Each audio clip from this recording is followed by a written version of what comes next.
Hi everyone, आप सभी का चैनल में स्वागत है। आज जो मैराथन सीरीज़ हमारी नेक्स्ट है, इसमें हम आज करने वाले हैं निज़िम इज़िकल। इनका अगर आपको टाइम पीरियड पता हो तो 1924 से 2004 तक का इनका ड्यूरेशन रहा है। ये इंडियन ऑथर में आते हैं और इनके बारे में आज हम इनसे रिलेटेड जो इम्पोर्टेंट क्वेश्चंस एग्ज़ाम में पूछे जाते हैं, चाहे आप एलटी का दे रहे हो, TGT, PGT, any teaching exam if you are going for, it's going to be very helpful. और जिन्होंने अभी तक चैनल को सब्सक्राइब नहीं किया है, प्लीज़ चैनल को सब्सक्राइब कीजिए और वीडियो को अंत तक ज़रूर देखिए, बिकॉज 20 क्वेश्चंस हैं और ये बहुत ही महत्वपूर्ण है एग्ज़ाम पॉइंट ऑफ व्यू से, जो कि आपको बड़े हिंदी में डिटेल में समझाया जा रहा है एक एक प्रश्न को। तो बिना देरी किए let's begin with the first question. तो फर्स्ट क्वेश्चन है आपका, from which family group had Nissim Ezekiel descended. कहने का मतलब है कि जो ये निज़िम एजिकल है, ये कौन सी फैमिली से आते हैं, कौन सी फैमिली के हैं। तो ये एक इंडियन जूइश पोइट रहे हैं और प्ले राइट रहे हैं, जो मुंबई से बिलोंग करते थे। ठीक है, मतलब ये मुंबई में रहते थे। मराठी इनको बोलने आती थी, जूइश कम्युनिटी के थे और इनको कहीं ना कहीं बेन इज़राइल भी कहा जाता था। तो आपको अगर मैं पूरा आंसर बता दूं तो आंसर यहाँ पर आएगा बेन इज़राइल फैमिली, क्योंकि वही इनकी कम्युनिटी का नाम हुआ करता था। That is your Bene Israel family. ये एक कम्युनिटी थी, ये मुंबई में रहते थे, मराठी भी बोलते थे, जूइश कम्युनिटी के थे। इस वजह से इनको क्या कहा जाता था, बेन इज़राइल फैमिली।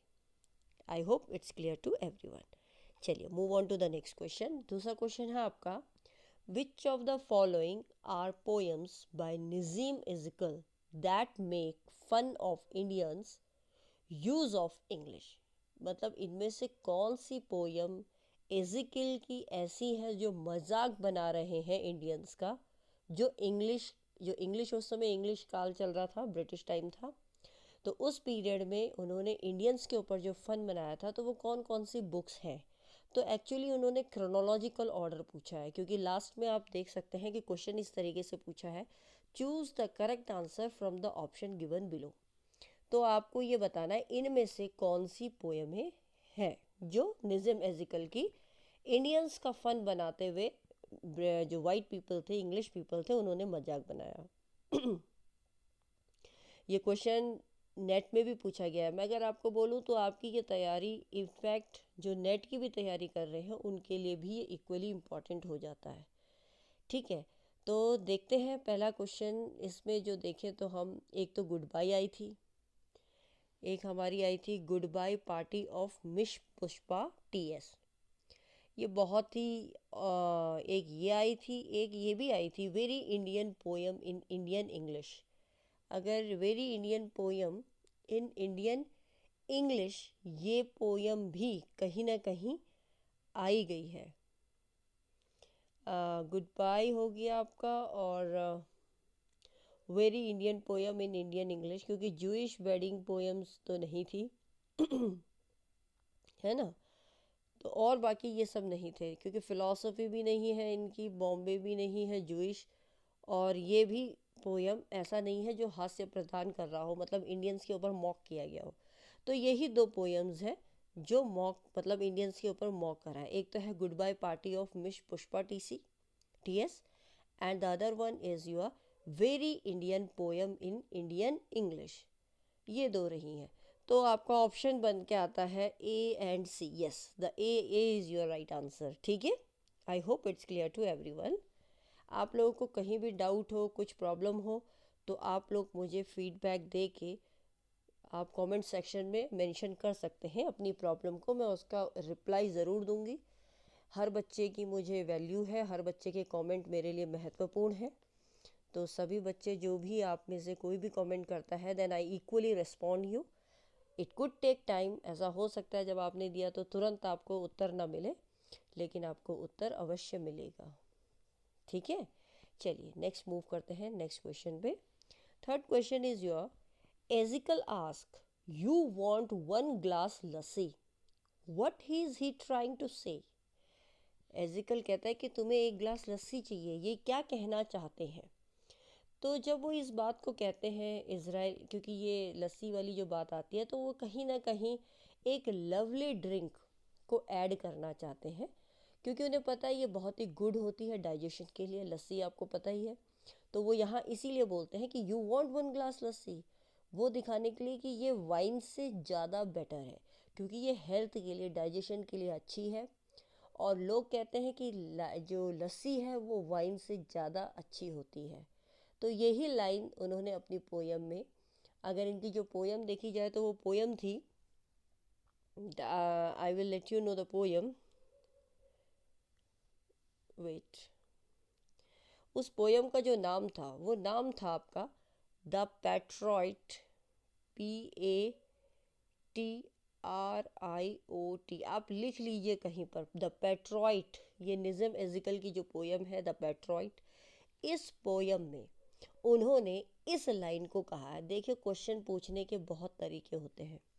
एक देखिए, आपको यहीं से दो क्वेश्चन बन गए इसके, अगर कभी वो एग्ज़ाम में यही पूछ ले कि कौन सी पोयम से ली गई है, यू वांट वन ग्लास लस्सी, ये ना पूछा जाए वो यहाँ क्या कहना चाह रहे हैं, तो क्वेश्चन बन जाएगा आपका ये कौन सी पोयम से ली है निज़म इज़िकल की, तो वो है द पोर्ट्रेट, ठीक है, द पैट्रियट सॉरी।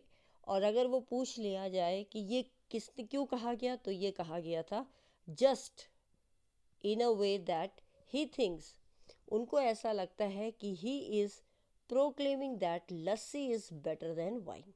वो ये प्रोक्लेम, ये जाहिर कर रहे हैं कि जो वाइन है, वाइन से बेहतर क्या होती है, लस्सी होती है। चलिए move on to the next question. As an editor, Nissim Ezekiel was not associated with which one of the following periodicals। कहने का मतलब ये है, एडिटर होने के नाते एजिकल इनमें से किस पीरियोडिकल में नहीं जुड़े हुए थे, एसोसिएटेड नहीं थे। तो अगर हम देखा जाए तो निज़म एजिकल एक इंडियन पोइट हैं, जो मैंने आपको बता दिया, बहुत ही फेमस थे अपनी पोइट्री लिखने के लिए, क्योंकि इन्होंने पोइट्री इंग्लिश में लिखी थी, राइट। एजिकल का जन्म 1924 में बॉम्बे में होता है, और बॉम्बे में भी इनकी जूइश फैमिली में होता है। ये जूइश फैमिली में इनका जन्म होता है। जब ये लंदन से आते हैं तो ये एक असिस्टेंट एडिटर बन जाते हैं, किसके, इलस्ट्रेटेड वीकली के। और ये इलस्ट्रेटेड वीकली आती है 1953 में, उसके ये क्या बन जाते हैं, एडिटर बन जाते हैं। उसके बाद वो एक मंथली लिटरेरी मैगजीन निकालते हैं, इम्प्रिंट। ये 1961 में इन्होंने ही खोजा हुआ होता है। और नेक्स्ट उसमें ये क्या बन जाते हैं, एक आर्ट क्रिटिक भी बन जाते हैं, इन पे आलोचना भी होती है, और वो होती है द टाइम्स ऑफ इंडिया में। और वहाँ के ये एडिटर बन जाते हैं पोइट्री इंडिया के फ्रॉम 1966 से 1967 तक। और थ्रू आउट हिज करियर, उनके पूरे करियर में अगर हम देखें तो वो पब्लिश्ड करते हैं अपनी पोइट्री को और कुछ प्लेस को। और आखिर में ही वॉज ऑल्सो, इनको ये भी कहा जाता है कि ये पहले एडिटर रहे हैं क्वेस्ट के, जो कि एक क्वार्टरली था 1954 से और 1975 में। तो देखिए मैंने आपको हर ऑप्शन बताया, क्वेस्ट भी था जो इनका पहला एडिटर रहे हैं, इम्प्रिंट भी था जो मैंने आपको बताया, वो इम्प्रिंट 1961 में लिटरेरी मैगजीन को खोजते हैं। इसके बाद मैंने आपको बताया पोइट्री इंडिया, पोइट्री इंडिया को भी ये 1966 और 1967 में टाइम्स ऑफ इंडिया के क्रिटिक होने की वजह से जाने जाते हैं। तो वो पोइट्री इंडिया में आया था। तो जो एसोसिएट नहीं थे एडिटर के लिए, that was your opinion. Opinion जो था, यहाँ के ये कभी एडिटर नहीं रहे। तो क्वेश्चन पूछने के बहुत तरीके हैं। क्वेश्चन ये भी पूछा जा सकता है कि सबसे पहले एडिटर किस उसके रहे ये, तो वो थे आपके क्वेस्ट के, एक क्वेश्चन ये बन सकता है। दूसरा क्वेश्चन ये बन सकता है कि इनमें से कौन से पीरियोडिकल के ये एडिटर रहे हैं, एक ये भी पूछा जा सकता है। और नहीं रहते हैं ये भी इन्होंने पूछ लिया। तो 3 क्वेश्चन के आंसर आपके यहाँ से बन के आते हैं। I hope it's clear to everyone. Moving on to the next question, that is your question number 5. In the night of Scorpion, Ezekiel says that the scorpion first growled.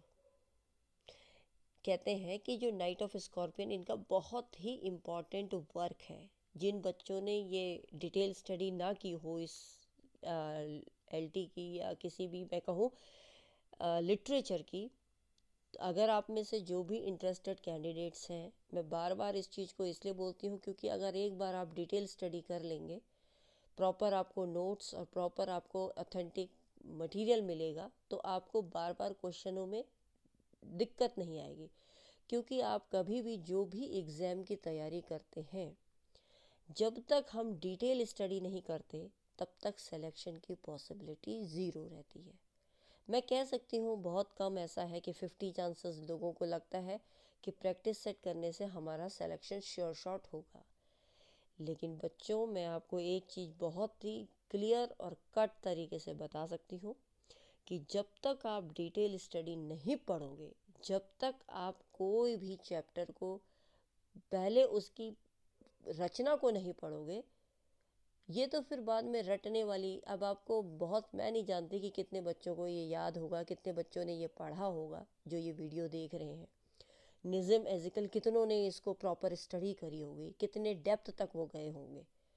तो जिन बच्चों ने बहुत गहराई तक पढ़ा होगा तो बिल्कुल डेड श्योर है कि उन्हें इन क्वेश्चनों का आंसर समझ में आ रहा होगा। या जिन लोगों ने क्लासेस ली होंगी, मैं अपनी तारीफ नहीं, मैं किसी कहीं से भी किसी ने कुछ भी पढ़ा होगा तो जब तक आप डिटेल स्टडी नहीं पढ़ेंगे तब तक आपको आंसर में मज़ा नहीं आएगा निकालने में। कहते हैं ना, पहले पूरा खाने की पहले प्रिपरेशन कर लो फिर बनाओ, फिर वो मज़ा ही कुछ और है। और फिर उसके बाद आप प्रैक्टिस सेट पे प्रैक्टिस सेट करो, वो आपकी जो परफॉर्मेंस है वो 10 टाइम्स बढ़ जाती है। तो इसीलिए मैं बार बार जो ये वीडियो में या आपको चैनल में बार बार बोलती हूँ कि जो बच्चे सीरियसली, आपके पास बहुत सुनहरा मौका है। आपको जो उत्तराखंड एलटी की अगर तैयारी कर रहे हैं तो उनके लिए तो बहुत ही, कह सकते हैं, ये ब्लेसिंग हो गई है कि you got an opportunity. So please don't waste this. किसी भी बच्चों के लिए, चाहे आप टीजीटी के दे रहे हो, पीजीटी की दे रहे हो, बहुत से बच्चों की होती है कि हमें ऑथेंटिक मटेरियल नहीं मिलता यूट्यूब पे, but we are and there are many channels जो देते हैं। तो आपको ये भी एक प्लेटफॉर्म है जहाँ पर आप पढ़ सकते हैं, आपके पूरे क्वेरीज़ को यहाँ सॉल्व किया जाएगा। लेकिन क्लास अगर आप लेते हैं तो वो आपको और भी बेहतरीन हो सकता है। मैंने आपको ऑलरेडी डिस्क्रिप्शन बॉक्स में मेंशन किया है, जो मेरा मेन डिस्क्रिप्शन बॉक्स है। आप में से जो बच्चे भी इंटरेस्टेड हों ऑनलाइन या ऑफलाइन क्लास ज्वाइन करने के लिए, वो उस नंबर पे संपर्क करके मुझसे बात कर सकते हैं। मैं आपको ऐप के थ्रू बता सकती हूँ आपको कैसे तैयारी करनी है। So sorry for wasting your time, but it was very important to let you know. आपको ये भी बताना ज़रूरी है बीच बीच में कि आपका गाइडेंस भी मस्ट है, राइट। चलिए नेक्स्ट क्वेश्चन। अब यही मैं आपको बता रही हूँ कि ये जो नाइट ऑफ स्कॉर्पियन है ये बहुत इंपॉर्टेंट वर्क है। ये मैंने बहुत डिटेल में, बहुत जिन बच्चों ने मुझसे पढ़ा है और जो मुझसे क्लास ले रहे हैं वो अच्छी तरीके से जान सकते हैं, और जिन बच्चों ने इसको पढ़ा होगा वो भी इस चीज़ को समझ रहे होंगे। चलिए नेक्स्ट, इसकी क्वेश्चन को हम आगे देखते हैं। क्या कहता है कि यहाँ पर एजिकल सेज, वो कहता है कि स्कॉर्पियन फर्स्ट क्राउड। अब उसने ऐसा क्यों कहा, किसके लिए कहता है वो? तो in the night of scorpion Ezekiel says the scorpion first crawled beneath a sack of rice. मुझे लगता है स्कॉर्पियन सबको पता है, बिच्छू है ना, तो वो कहाँ क्राउल करता है, कहाँ वो चलता है? तो वो जो सैक होता है, जो बोरा होता है, किसका? राइस का। Beneath a sack of rice, वहाँ पर वो क्राउल करता है। नेक्स्ट क्वेश्चन है, the villagers were of the opinion that the sting of the scorpion. अब जो स्टिंग तो आप जानते ही हैं ना, डंग टाइप का। तो वो जो स्टिंग है, लोग जो वहाँ के गांव के जो लोग थे उनकी क्या राय थी, जो बिच्छू है उसके स्टिंग, उसके डंक के बारे में उनकी क्या राय थी? तो जितने भी जो विलेजर्स वहाँ पर थे उनकी यही ओपिनियन थी कि scorpion would purify the mother's flesh. उनका कहने का मतलब ये था कि वो जो स्कॉर्पियन है वो मदर की फ्लश को क्या कर देगा, प्यूरिफाई कर देगा, बिल्कुल साफ कर देगा। ये वाला ऑप्शन इसका सही है। देखिए वो कहता है was a result of mother's evil nature, नहीं ये नहीं कहते। Result of his father's prescription, ये भी कोई मतलब नहीं। एज अ क्रिएचर, ये भी कुछ नहीं है। तो यही इसका राइट आंसर है, वुड प्योरीफाई, कि ये जो स्कॉर्पियन का जो डंक है ये माँ, क्योंकि मदर को वो स्टिंग कर देता है तो कहता है उसकी फ्लैश को ये पवित्र कर देगा। ये उनकी राय थी, किनकी, गांव वालों की। Moving on to the next question, question number 7th। The last, I think we have missed 6th. Before that we will do 6th. 6th रह गया है। अच्छा राइट, 6th हमने कर लिया है, राइट। चलते हैं नेक्स्ट क्वेश्चन पे, 7th। The last resort of the father to counter-react the scorpion poison was। अब जो ये लास्ट जो रिजॉर्ट रहता है फादर का, जो वो सोचते हैं क्या रहता है उनका, कि किस तरीके से ये काउंटर, जिस तरीके से स्कॉर्पियन ने उनको डंक मार दिया मदर को, कैसे इसका हम काउंटर रिएक्ट करें, इसको किस तरीके से सही करें, ये उनका मकसद रहता है। तो वो क्या करते हैं, तो जो लास्ट रिजॉर्ट रहता है वो ये रहता है कि वो चाहते हैं कि इसमें कुछ पैराफिन डाल दें और match, and put a match, ये एग्जांपल है, pour paraffin and put a match to the mother stove, ये उनका सोल्यूशन रहता है, इससे डंक खत्म होगा। नेक्स्ट क्वेश्चन है, which one out of the following is not written by Nissim Ezekiel. अब ये कौन सा काम नहीं लिखा है उन्होंने, तो नाइट स्कॉर्पियन तो लिखा ही है भाई, ये तो तुम कह ही नहीं सकते कि नहीं लिखा, ठीक है। इसके बाद टाइम टू चेंज भी उन्होंने लिखा है। इवन द प्रोफेसर भी इन्होंने लिखा है। तो इन्होंने जो नहीं लिखा, वे ऑफ बिलोंगिंग, ये वर्क उनका नहीं है, वे ऑफ बिलोंगिंग। तो this will be the right answer इस ऑप्शन के according. This is the work which is not written by Nissim Ezekiel. Question number 9th। 9th question में है the lines, I am forced by the five senses to fear the five senses are taken from। ये निज़म is equal के कौन से काम से लिया गया है कि आई एम फोर्स्ड, मुझे दबाव डाला जा रहा है, बाय 5 सेंसेस, डर, फियर के, जो फियर के 5 सेंस होते हैं वो मुझे डरा रहे हैं, 5 सेंसेस मुझे डरा रहे हैं। ये कहाँ से लिया गया है, तो ये हिम्स इन डार्कनेस, ये डरा रहे हैं। तो थोड़ा सा आप आईक्यू भी अगर लगा लें, फियर, तो ये डर, रात को ही डर लगता है, तो वहीं से आइडिया लगा लीजिए, हिम्स इन डार्कनेस। रटने की ज़रूरत नहीं, थोड़ा आइडियोलॉजी भी लगानी पड़ेगी। नेक्स्ट है, in night of scorpion the narrator's father is mention not as someone. यहाँ पर जो नाइट ऑफ स्कॉर्पियन है, नरेटर के फादर को किससे, समवन से नहीं मेंशन किया है, that is analysing karma explicitly. इसका आंसर आएगा एनालाइजिंग कर्मा एक्सप्लिसिटली। कहने का मतलब है इनको किसी और से यहाँ पर मेंशन नहीं किया है, सिर्फ इसको एनालाइज किया है कर्मा एप्लिसिटी से। Moving on to the next question, question number 11th।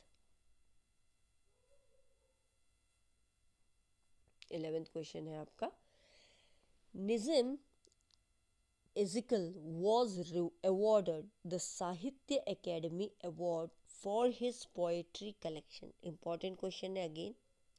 तो इनको पोएट्री कलेक्शन, किस पोएट्री कलेक्शन के लिए इनको क्या दिया गया था, साहित्य अकेडमी। जहाँ पर साहित्य, पद्म भूषण, ये अवार्ड इंपॉर्टेंट होते हैं। तो साहित्य अकेडमी अवार्ड इनको किस वर्क के लिए दिया था, तो इनका 19 अगर हम बात करें तो इन्हें एक, जब इन्होंने लेटर डे लिखा था, LATTER, लेटर डे ऑफ सेल्म्स, इसमें इनको ये एक इंडियन जूइश पोइट तो थे ही थे, एक्टर भी थे, प्ले राइट भी थे, एडिटर भी थे और आर्ट क्रिटिक भी थे। इनका एक फाउंडेशनल फिगर रहा है पोस्ट कॉलोनियल इंडिया में, जहाँ पर लिटरेरी हिस्ट्री की है। स्पेसिफिकली अगर हम बात करें तो इंडियन पोइट्री में, इंग्लिश में इन्होंने बहुत बड़ा जो हिस्ट्री है, इसकी स्पेशलिटी है, उसको दर्शाया है। इस कारणवश इनको क्या मिला था, साहित्य एकेडमी अवार्ड मिला था। और ये भी याद रखिए कि कब मिला था, इनको मिला था 1983 में। और किस काम के लिए मिला था? दैट वॉज पोइट्री कलेक्शन ही थी ये, लेटर डे सैम्स, ये पोइट्री कलेक्शन है। आई होप ये क्वेश्चन क्लियर हुआ होगा। Moving on to the 11th question ये हो गया। 12th पे चलते हैं। 12th क्वेश्चन है, who was the Indian Jewish poet who was awarded the साहित्य अकेडमी इन 1983? देखिए अभी आ ही गया ये क्वेश्चन। एंड पद्मश्री इन 1988। देखो दोनों डेट याद रखिए। वो कौन से जहाँ इंडियन जूइश पोइट आ गया तो वो आपको पता ही चल गया। वैसे भी हम टॉपिक क्या कर रहे हैं ये भी आपको पता है।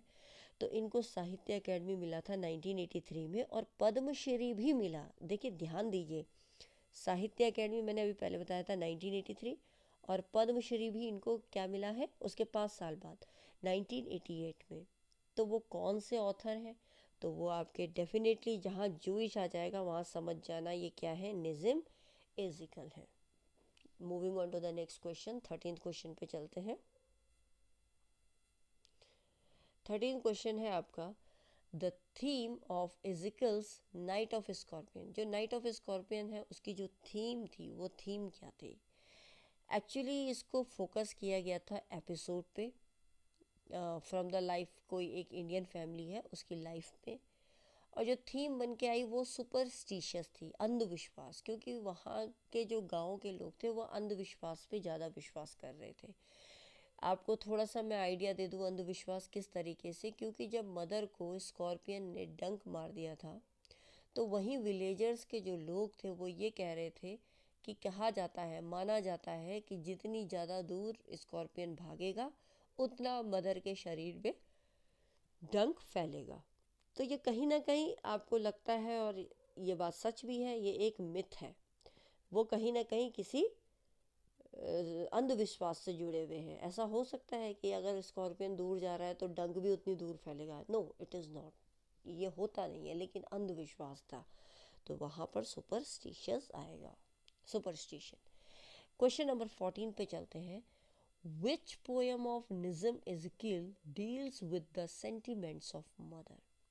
कौन सी पोएम एज़ेकिएल की सेंटिमेंट्स बता रही है? तो आपको थोड़ा दिमाग को भी सतर्क रखना है जब आप पेपर दे रहे हो, क्योंकि ये बात सच है कि जब पेपर देते हैं तो उस समय दिमाग बहुत प्रेशर में भी रहता है, लेकिन कभी कभी हम बहुत सिंपल क्वेश्चन भी गलत कर देते हैं just because of the pressure of time and pressure of exam. तो सबसे पहले मैं आपको यही बोलूँगी, जब भी आप लोग पेपर दें तो दिमाग को बिल्कुल पीस, शांति से रखें, उसको हावी ना होने दें समय को। पेपर के वक्त अपने आप को बिल्कुल फ्री महसूस करें, क्योंकि जितना फ्रीली रहेंगे उतना ज़्यादा आप आंसर, कभी कभी क्या होता है हम प्रेशर में क्वेश्चन भी नहीं समझ पाते और आसान क्वेश्चन गलत हो जाता है। और जब आसान क्वेश्चन गलत हो जाए तो वहीं समझ लो आप बहुत पीछे रह गए, क्योंकि आसान से आसान जब क्वेश्चन होगा तो वो हर कोई करेगा। एग्ज़ाम की स्ट्रेटेजी क्या होती है, आप एग्ज़ाम को कैसे बीट करोगे? एग्ज़ाम को बीट करने के लिए आपको स्मार्ट बनना पड़ेगा। और स्मार्ट कैसे बनना पड़ेगा? आपको आसान क्वेश्चन तो बिल्कुल गलत नहीं करने, फर्स्ट जो टिपिकल है उसको भी आपने सही करना है, उसकी भी प्रैक्टिस करनी है, क्योंकि जो आसान होते हैं वो हर कोई कर लेता है। आप भी वही करोगे, बाकी भी वही करेंगे, तो सिलेक्शन कैसे होगा? सिलेक्शन तो उन्हीं का होगा जो बिल्कुल, जो डिफ़िकल्ट भी आए, हट के भी आए, उसको भी वो आंसर कर दें। तो अपनी स्ट्रैटेजी इस तरीके से बनाएं कि आप एग्ज़ाम को इस तरीके से पढ़ें कि आसान आपसे कोई मिस ना हो, राइट? तो वो यही, अब थोड़ा सा देखिए, अभी मैंने आपको बहुत बार बता दिया कि मदर का मैंने जहाँ जिक्र किया, कैरेक्टर मदर, तो आपको कुछ नहीं करना, नाइट ऑफ स्कॉर्पियन याद रखना है। कुछ ट्रिक्स होती हैं, इनको रटना भी नहीं है, और आपको कैरेक्टर पता है तो ऑटोमेटिकली आप उस पर चले जाइए। ठीक है, समझ गए? और अगर मैं बात करूं तो ये बुक का नाम क्या है? पोयम तो नाइट ऑफ स्कॉर्पियन है, ये कंपोज किसने किया है? एजिकल ने, अपनी किताब में। और किताब का नाम क्या है? The exact name. क्या है? The exact name. देखिए, आपको बहुत अच्छे ढंग से समझाया जा रहा है। क्वेश्चन आप बहुत से एमसीक्यू देखते होंगे, दिन में पता नहीं आप लोग कितने देखते होंगे, लेकिन आपको इतने डिटेल में इतने ढंग से समझाया जा रहा है कि आपको हर एक प्रश्न को डिटेल में, और वो भी दोनों माध्यम में, अंग्रेजी और हिंदी, जिससे जो बच्चों को अंग्रेजी समझने में हल्की दिक्कत है तो हिंदी हमारी मातृभाषा है तो हम आसानी से समझ सकते हैं। तो आप इसका पूरा फ़ायदा उठाएं, राइट। चलिए, moving on to the next question. So this is the answer, ये इसका आंसर था। चलिए नेक्स्ट चलते हैं, 15th पे चलते हैं। Which of the following poets wrote the essay Naples, India and Mine? ये क्वेश्चन बहुत एग्जामों में पूछा गया है। मैं टीचिंग लाइन की ही बात कर रही हूँ, चाहे एलटी है, टीजीटी है, पीजीटी है, जीआईसी है, लेक्चरर है। चलो लेक्चरर, मतलब मैं कहूँ तो टीचिंग एग्जाम में पूछा गया है बहुत बार। तो कौन से पोइट्स ने लिखा Naples of India and mine? तो yes, it is again written by Nissim Ezekiel. ठीक है, अभी तो आपको पता है हम उन्हीं को कर रहे हैं तो आप टिक मार लोगे, लेकिन एग्ज़ाम में ऐसा नहीं आएगा ये प्रश्नावली उससे है, ये हर एक ऑथर की प्रश्नावली नहीं देंगे वो, वहाँ तो आपको जंबल करके दे देंगे, राइट। तो इन्होंने नेपल्स, इंडिया एंड माइन लिखी थी। लिखी कब थी आपको ये भी पता होना चाहिए जब आप पढ़ रहे हो। तो ये लिखी थी 1965 में, राइट। और ये एक ऐसे था टू क्रिटिसाइज, ये इन्होंने ऐसे लिखा, क्यों लिखा? क्योंकि ये आलोचना कर रहे थे नेपोल्स के व्यू की इंडिया में। किस टाइम पे? एन एरिया ऑफ डार्कनेस, जब अंधेरे का वक्त था 1964 में। He belongs to Jewish family, क्योंकि जानते हो आप निज़िकम एजिकल एक जूइश फैमिली में बॉर्न हुए थे, और इनको बेनी इज़राइल भी कहा जाता है। यही प्रश्न सबसे पहले आपसे पुट किया गया था, राइट। चलिए नेक्स्ट क्वेश्चन पे चलते हैं। नेक्स्ट क्वेश्चन आता है आपका, या इसके बाद चलते हैं 16 क्वेश्चन पे चलते हैं। A time to change was written by, एक समय जिसको बदलना होगा, ये भी निज़म इज़िकुल की वर्क है।